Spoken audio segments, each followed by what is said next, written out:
Display types like the box model are really something that you need to grasp in order to understand how things are displayed on the page. Now, just by having Chrome Developer Tools open, and I'm going to have this open probably throughout the whole series because it's always useful to have, you can see that the user agent style sheet, as we've already discussed, has a display of block on the body. And you can see that that's now spanning the entire width of the page. Now what we're going to do in this part is we're going to create a few elements and just see how they sit with each other. Just see how they sit on the page next to each other, on their own, etc. So the first thing we'll do is create a div element, and we'll just bung some text in there. We've already sort of worked with div elements, so we know the nature of them. We know that they are a display of block. But what does that actually mean compared to a display of inline?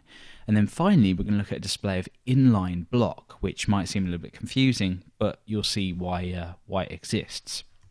And we'll be looking at that example in the next part when we create a button. We'll be using a display of inline block on the button. So now I'm going to create an element. Let's create a paragraph here, and let's just say click, or let's say visit Google. Now we're going to apply an anchor, e.g. a link to this element.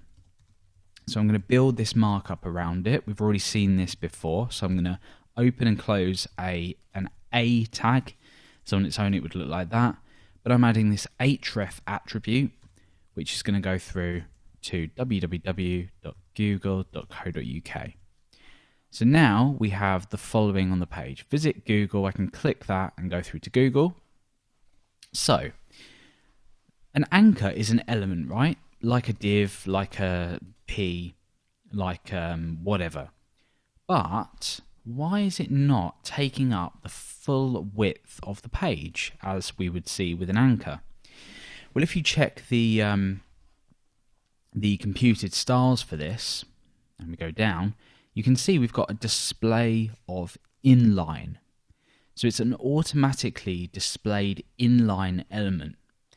If I was to change this in the style, so we can either do it here or in our style sheet, to set this to a display, in fact we'll do it in the style sheet just so we sort of override all anchor elements. So in the style sheet I'm using an element selector, and I'm going to say a display of block. If it just so happened that anchors were a display of block, the following happens. It goes on to a new line. Now without the web developer tools, we wouldn't really understand what was going on here. But if I hover over, you can now see that because it's a display of block, it's pushing itself down underneath this text because it can't sit in line with it. So this is really important to understand, that we have block level elements that take up the entire width of the container. So for example, if we were to place a container around this, so create a div with the class of container, and then end that down there, and we'll just indent that. Then if, for example, that container was a width of 500 pixels, then the anchor, if we just come down into it here, would be 500 pixels because the container around it is 500 pixels. Regardless, you wouldn't ever want anchors to have a display of block. You may do in some circumstances, but it does actually interfere with the user experience. For example, let's just get rid of this container and just go back to our more simpler example. If, for example, it is a display of block, when I hover over a link, you'll notice that my cursor changes. You probably already know this just from browsing around the web. You know that the cursor changes when you hover over. But look what happens when I hover over here. You can see that the cursor is still changing despite the fact we're not hovering over any text at all. So there are going to be times when you do need an anchor to be a display of block, but it's probably unlikely. Now let's take a look at the display of inline block and see what happens. When I refresh, it's gone back inline. But inline block is different in the sense that it basically acts as an inline element, but it allows you to style it as if it were a block element. And we're not sure at this stage probably what I mean by that, and I'll show you why. So let's get rid of this. In fact, let's comment this out, and I guess this is a good time to talk about CSS comments. A / and a star to start the comment, and a star and a backslash or an asterisk to end the comment. So anything after this now, so if we were styling a P, would be normal. If I was to get rid of that, you can see that also comments. So this is to start a comment and end a comment.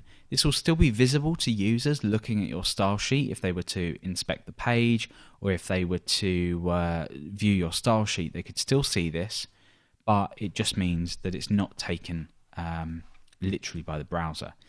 So we've got an anchor here, just as it stands on its own, no styles attached to it apart from the user agent styles and the computed styles here. So I want to say give this element, I don't know, a background of slate grey. That's all fine, it's changed the background. Now I want to give this a colour of white, for example. There we go. But now, obviously, the text is sitting right against the edge of this container. So I want to go ahead and give this some padding. Okay, so now, if I just increase this a little bit, you can see that we have a little bit of a problem. Because this is an inline element, you can see it's just looking a little bit odd here. In fact, we could probably get rid of this visit text, but let's see what happens when we change this to a display of inline block. There we go. Now, what's happened is, if I just toggle this on and off with this tick here, what's happening is, because it's a block element, it's sort of sitting how a block element would, and that's pulling this text down with it as well. And this is what we want to happen, because if we were styling up a button, which we're going to look at next, we're going to create a button, we're going to give it some nice styles, make it have a little hover effect over it, then this is pretty much what we would want the behavior to be. Because if we had, you wouldn't have a button with a padding of 30 pixels or something, but if you did, you wouldn't want this to be the case, because now it's overlapping and we can't see the rest of the element. So that is an inline block element. It's when you want the element to sit in line like you would a normal button, because it might come straight after a piece of text or something, but you want to be able to style it like a block element. So for example, if we were to try and give this a margin, it would pretty much be the same thing. So that's if we get rid of this, we'll actually see now that when we give it a margin of 10 pixels, now what's happened here is it's not giving the top and the bottom a margin of 10 pixels. We could or explicitly rather, define this in here. So I could say all anchors must have a margin top of 10 pixel. They must have a margin bottom of 10 pixels. They must have a margin left and a margin right of 10 pixels. You would obviously just use margin 10 pixels, but we'll use the properties on their own just to demonstrate this.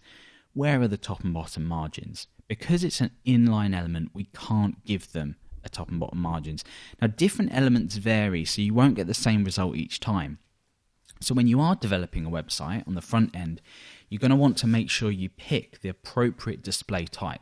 It might just be that you can leave them as default, so you might just have a div element, and you might want that to be a block. It's highly likely that you would want that to be a block level element. The same with a paragraph as well. The same with just a div element, the same with an article element, whatever. But there are times when you need to change the display type to be able to style this properly.